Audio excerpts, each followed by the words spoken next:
नमस्कार विद्यार्थी मित्रांनो, तुम्हा सर्वांचं मिस्टर प्रोफेसर या यूट्यूब चॅनलवर मी स्वागत करतो. बघा, लास्ट थर्मोडायनामिक्सचा तिसरा लेक्चर होता. चौथ्या क्रमांकाच्या लेक्चरमध्ये परत आपण नीट 2016 ओके, हाही क्वेश्चन नीट 2016ला आलेला आहे आणि तोही ओके फेज 1 फेज 2 मध्ये आलेला क्वेश्चन आहे नीट 2016ला. बघा, अतिशय इझी क्वेश्चन आहे, ठीक आहे.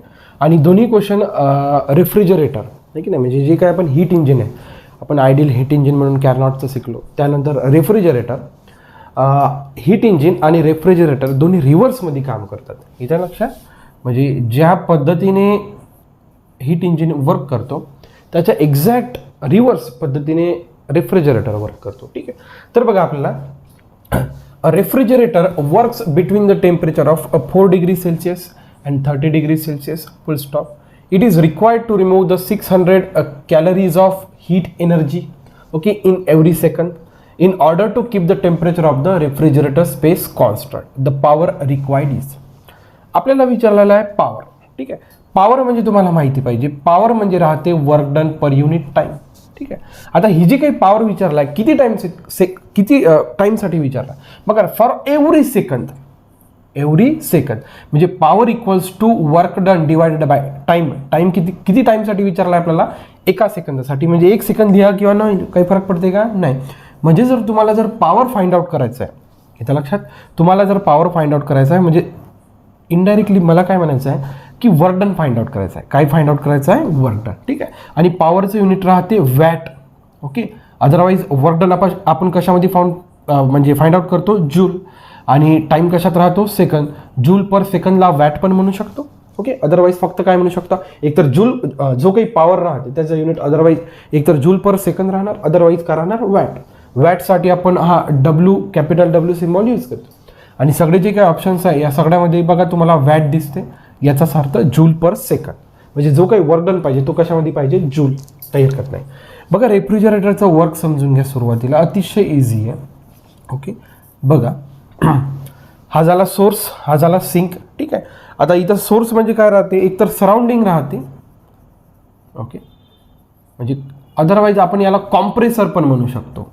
जे काही रेफ्रिजरेटरचं कॉम्प्रेसर राहतं तो हायर टेम्परेचरवर राहतो T1, आणि T1 टेम्परेचर कसं राहते, हायर, ठीक आहे. आणि हे जे काही राहते, ओके, हे रेफ्रिजरेटरच्या इनसाईडची गोष्ट आहे, किंवा याला आपण याचं टेम्परेचर सिंक म्हटलं तरी चालते किंवा रिझर्वायर म्हटलं तरी चालते, ओके. याचं टेम्परेचर T2 राहते आणि लोअर टेम्परेचरवर काम करते. इथं लक्षात, बघा, रेफ्रिजरेटर रिव्हर्स आहे. W amount of work done कडून, ठीक आहे, याच्यामधनं Q2 amount of heat energy काय करते, बाहेर. आणि सगळं हे एनर्जी कुठं सप्लाय करते बेटा, सराउंडिंगला, किंवा कॉम्प्रेसरमधून ते एन्व्हायरमेंट म्हणा किंवा सराउंडिंगलाच काय होते, ती जी काही रिमूव्ह केलेली हीट एनर्जी ते काय होते, सबमिट होते. इथं लक्षात, बघा, इथं फ्रीज कसा वर्क करते, काहीतरी वर्क डन कडून रेफ्रिजरेटरमध्ये जे काही कंटेंट ठेवला आहे त्याच्यावर वर्क डन करून त्याच्यामधनं, समजा आपण रेफ्रिजरेटरमध्ये समजा आपण कोणता तरी एक पदार्थ ठेवला आहे, तर त्या पदार्थावर रेफ्रिजरेटर वर्क करते, वर्क करून त्या पदार्थामधून Q2 अमाऊंट ऑफ एनर्जी बाहेर काढते, ओके. आणि मग कुठे सबमिट करते बेटा, सराउंडिंगला किंवा कॉम्प्रेसर ती एनर्जी कुठं काय म्हणू शकतो, एस्केप होते, सराउंडिंगला ती काय करते, सबमिट करते. बघा, आता आपल्याला माहिती आहे का T1चं हायर टेम्परेचर आहे आणि T2चं कसं टेम्परेचर आहे, लोअर. आता इथं म्हटलं की रेफ्रिजरेटर वर्क्स बिटवीन द डिस टेम्परेचर. आता हे हायर टेम्परेचर झालं म्हणजे T1 इक्वल्स टू मला काय लिहावं लागणार, 30 डिग्री सेल्सिअसमध्ये आहे. तर आपण याला केल्विनमध्ये कन्वर्ट करून घेऊ. 273 कशामध्ये झालं आहे, केल्विनमध्ये कन्वर्ट, ठीक आहे. 83, 93, 3 म्हणजे 303 केल्विन. याचं लक्षात, higher temperature. Lower temperature T2 equals to किती आहे, 4 डिग्री सेल्सिअस. तर याच्यात 273 काय केले आपण, ॲड, म्हणजे कशात कन्वर्ट झालं, केल्विनमध्ये, आहे की नाही. 73मध्ये किती ॲड करायचे आहे, 4, म्हणजे 277 केल्विन. हे लक्षात आलं पाहिजे, तुम्हाला इझी लक्षात येते की T1 टेम्परेचरला हायर राहते, मग यामधलं हायर टेम्परेचर 30 आहे. T2 टेम्परेचर लोअर राहते, मग यामधलं लोअर टेम्परेचर 4. आणि आपल्याला माहिती आहे की हे एक्झाम्पल करत असताना आपण टेम्परेचर कधीच डिग्री सेल्सिअसमध्ये नाही ठेवत, आपल्याला कशात कन्वर्ट करायला लागतो, केल्विन. त्याच्यामध्ये किती ॲड करावं लागते, 273, ठीक आहे. अँड बघा, फुल स्टॉप नंतर, it is required to remove 600 calories of heat energy every second, ठीक आहे. बघा, आता जी काही एनर्जी रिमूव्ह करतात ती कुठनं करते, कंटेंटपासून. हे जे काही सिंक आहे, इथं काय राहतात बेटा, रेफ्रिजरेटरमध्ये कंटेंट्स, ठीक आहे. तर या कंटेंट्समधनं Q2 अमाऊंट ऑफ एनर्जी काय करताय, बाहेर करताय. तर आपल्याला ती जी काही एनर्जी रिमूव्ह करताय ती दिलेली आहे 600 कॅलरीज. 600 कॅलरीज एनर्जी आपण इथनं काय करता, रिमूव्ह. ठीक आहे. In every second in order to keep the temperature of the refrigerator space constant. म्हणजे जे काही रेफ्रिजरेटरचा जो काय आतमधला भाग राहतो व्हाईट कलरचा, त्याचं टेम्परेचर मेंटेन करण्यासाठी ओके प्रत्येक सेकंदला एवढी अमाऊंट ऑफ एनर्जी काय करावं लागते बेटा, जे काही रेफ्रिजरेटरमध्ये कंटेंट्स आहे त्यांच्यातनं एवढी अमाऊंट ऑफ एनर्जी प्रत्येक सेकंदला काय करावं लागते, काढावं लागते. ओके. म्हणूनच मग आपल्याला विचारलं प्रत्येक सेकंदमध्ये एनर्जी काढत आहे म्हणजे वर्क डन करता. काय करता, वर्क डन. प्रत्येक सेकंदमध्ये जे काही वर्क डन करतो त्यालाच काय म्हणतो आपण, पॉवर. त्यांनी आपल्याला विचारलं पॉवर. याच्या लक्षात बघा. आणि परत बघा तुम्हाला ब्रॅकेटमध्ये दिले आहे कॅलरी टू जूल कन्व्हर्जन. कारण की जो काही आपण पॉवर काढला, जो काही पॉवर आपण काढणार आहे त्याच्यामध्ये work done per unit time राहते म्हणजे जूल पर सेकंड. म्हणजे जो काही वर्क डन करतो आपण तो कशात पाहिजे, जूलमध्ये. म्हणून इथं आपल्याला कॅलरीचं कन्व्हर्जन कशात करावं लागतं, जूलमध्ये. बघा अतिशय सिंपल आहे. ओके. आपल्याला वर्क डन करायचं आहे तर बघा coefficient of performance for refrigerator राहते इनपुट टू द आउटपुट. इथं इनपुट काय की तुम्ही किती अमाऊंट ऑफ वर्क डन करत आहे आणि आउटपुट काय की तुम्ही किती अमाऊंट ऑफ एनर्जी बाहेर काढत आहे. येतं लक्षात, तुम्ही किती अमाऊंट ऑफ वर्क डन करत आहे त्या म्हणजे जे काही रेफ्रिजरेटर आहे त्याच्या कंटेंटवर आणि त्या कंटेंटमधनं किती एनर्जी बाहेर काढताय. ठीक आहे. बघा देअरफॉर याला असं लिहू शकतो Q2 अपॉन डब्ल्यूला लिहू शकतो मी Q1 मायनस Q2. ठीक आहे. टेम्परेचरमध्ये कन्वर्ट करूया. आयडियली जर रेफ्रिजरेटर पूर्ण आयडियली असेल तर Q2 can be replace by T2 and T1 can be replace by Q1 can be replace by T1. Q2 can be replace by T2 आणि Q1 is replace by T1. ठीक आहे. आपल्याला विचारलं बेटा work done. बघा Q2 amount of energy आपल्याला दिलं आहे. Q2 किती दिलं आहे, 600 कॅलरी. बघा इथून आता बघा हा आणि हे रिलेशन यूज करूया. Therefore Q2 upon W equals to T2 upon T1 minus T2. बघा आपल्याला वर्क डन काढायचं आहे. वर्क डन काढणे म्हणजे पॉवर काढणे असं होऊन जाऊ शकतो. T2 आणि T1 दिलेला आहे आपल्याला, फार काही मोठी गोष्ट आहे. रेसिप्रोकल करून घेऊ. Therefore W upon Q2 equals to T1 minus T2 upon T2. जो काही आपल्याला जी काही फिजिकल क्वांटिटी फाइंड आउट करायची आहे वर्क डन ते एका साईडला ठेवू, बाकी सगळं काय करू शिफ्ट.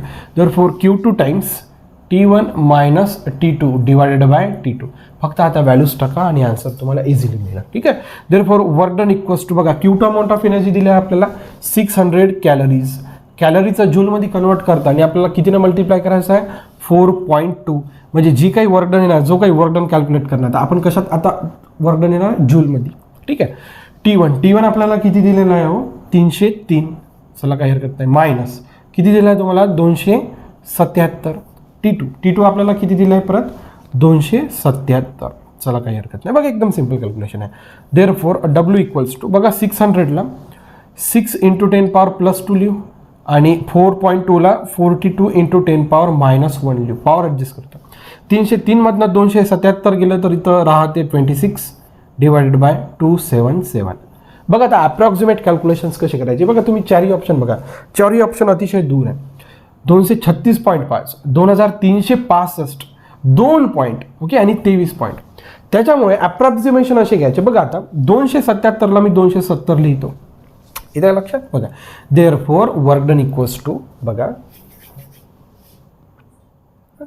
270ला जर 6 भाग दिलं मी, ठीक आहे नाही, इथं असंही लिहू शकतो बघा 42 शिल्लक राहिला. बघा 10 पॉवर प्लस 2 10 पॉवर प्लस 1 झालं 10 पॉवर प्लस 2 10 पॉवर मायनस 1 झालं 10 power plus 1 okay into 26 upon 270 upon 6 लिहू शकतो का.